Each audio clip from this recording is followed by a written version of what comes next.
Hey everybody, today Rahdo runs down a prototype of Dark Side of the Mine, which is a dynamic rondel game where 2 to 4 players are running an asteroid mining operation while trying to stay ahead of the darkness. And the way it works is, on your turn, first, the shadow, the dark side of this asteroid, the mine we're working on, is going to move. Now, depending on the number of players, the asteroid gets bigger and bigger, but there's always a few cards that are face down. This represents the shadow that I cannot communicate to because we're in orbit, somewhere in a satellite off the side. So, if my robots are ever in the shadow, they're offline. I can't do anything with them. So that is something to be avoided. At the beginning of the turn, the shadow always moves, which means you flip over the rearmost card and reveal a new place to mine. This is actually very nice. Only one robot can go here and they would score 5 points. That's as good as it gets. So now, after you flip the rearmost card and the shadow starts to move, you then can take 2 actions on your turn. And your actions are upgrade, prospect, communicate, or recharge. Now, I would love to prospect. I would love either one of my robots to move forward, because when you prospect, you go clockwise to get over here to score this 5 points. But to prospect, I have to play a card matching the card I want to go to. So right now, with my crazy starting hand of cards, I could prospect gold or iron. I did not get any uranium, so I cannot prospect uranium, and I cannot prospect copper.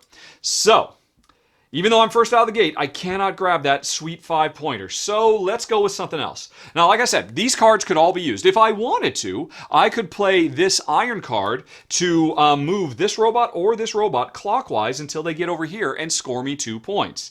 I am not excited about 2 points, so I'm not going to play this. The other use for your cards, some of them, is upgrades. And I have 2 cards that would either let me mine for gold or upgrade my operation. I'm going to play this one.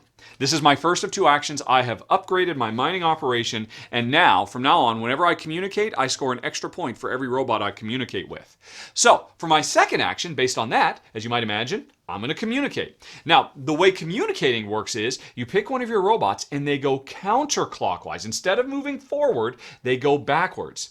And they stop when they get to the first zone where there's another robot to communicate with. So my guy who's trailing, he cannot communicate because there's nobody for him to move back to. But this guy could move back and communicate with my opponent's robot. So I've come back here, and first of all, for getting into this uranium mine spot, I get 3 points. So boom, I've scored 3 points, and now, but because of my upgrade, since there was already a robot here, I score an extra, so I score 4 points. Yeehaw! All right. Now, the active communication means when you have 2 robots working together like this, all the players benefit. In this case, I get to draw a card because my robot's here, as does my opponent. If I had 2 robots here, if my 2 guys were communicating with each other, I'd get to draw 2 cards, and I'd score that bonus point. But anyway, as it is, I draw a card, and Jen, my opponent, draws a card because we have communicated. That was it. Those were my 2 actions. First, I did an upgrade, and then I did a communicate. Now, at the end of your turn, I always draw 1 card. So this turn, I actually got to draw 2 cards, and I didn't actually play any because I didn't move forward. But at the end of your turn, I have to take one of these cards and put it face down in the next leading spot for the shadow. This is how the shadow constantly moves. And it goes face down, so only I will know what it is, and I'll get first dibs on it. Like, let's see. Ooh, this is pretty cool. If I were to put this down here, and when it gets revealed, the amount of points you get for mining here is equal to the number of gold cards on the asteroid. I've got a lot of gold cards I could seed onto this asteroid and then eventually mine this. So yeah, let's start putting down some gold, because I want to reveal lots of gold sites so that when I eventually reveal this, I'll get a lot of extra points for it. Although, since there's 3 spaces here, everybody could potentially do it. So I'll have to be careful about when I make this happen.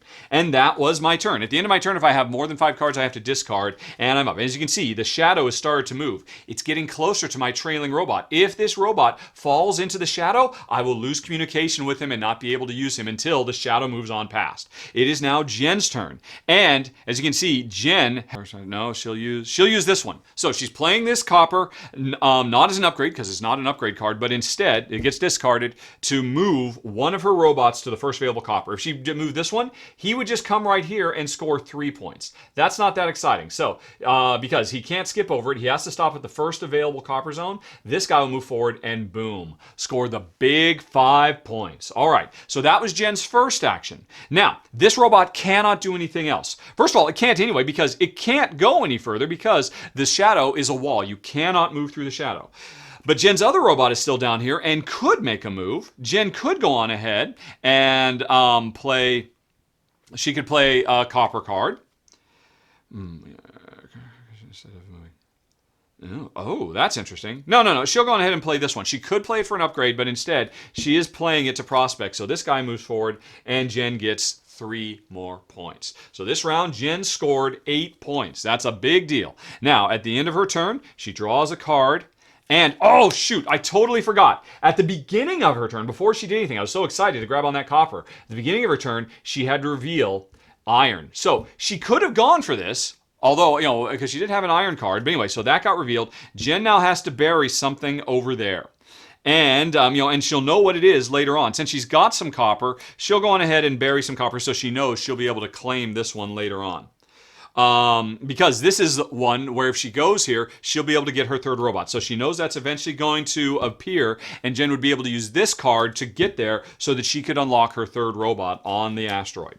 And so that was her turn. It is now my turn again. I could again have, all right, well, first of all, we reveal there is the gold that I had placed originally, and because I can do some gold, I want one of my little guys, and probably this one, because this guy, at the end of my turn, is going to be in the shadow, and I'm going to lose communication with him, so he needs to move it. So I'm going to play one of these gold cards to, right, I'll play this gold card to do a prospect, and he, before he gets caught in the shadow, will go, I'm going for gold, baby. He comes all the way around here, and boom. I score 1 point, but when mined, place my third robot onto any ore deposit, although they will not act. So, I get to put my third guy out here. I'll go on ahead and put him right here, thereby, in case Jen had a gold mining card, keeping her from being able to get that. Plus, I've got both of these guys who are now ready to move forward as the shadow moves forward. So that was my first action. For my second action, this guy, he's still trailing. He's still lagging. I don't want him to get caught by the shadow either.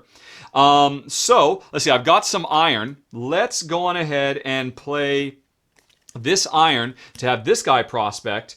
And he can only move forward to the next iron. I'd kind of rather go here because this one's worth 3 points, but he has to stop here, and I just scored 2 points. Those were my 2 actions. Even though I have 3 robots on the asteroid, I can only ever do 2 actions a turn. And now at the end of my turn, I draw, and now I'm going to have to bury something. Remember, I'm trying to get a whole bunch of gold on the board, so this new one I just got, I'll go on ahead and bury that one here, so that over time, as we get more gold deposits up, when I eventually reveal this, it's worth a lot of points. And that was my next turn. As you can see, the shadow's getting closer. I narrowly avoided it. My robots would have gone offline. It is now Jen's turn, and she reveals the copper that she put down here, which she can make a run for. And how fortunate. Even though I blocked her from getting her third robot, Jen says, hey, I'll play my copper card and go. So she'll have her trailing guy go. He comes, he cannot stop here at this copper, so he keeps on going, and boom, Jen has just unlocked her third guy. And let's see, where will she put her third guy? She will put her third guy right there.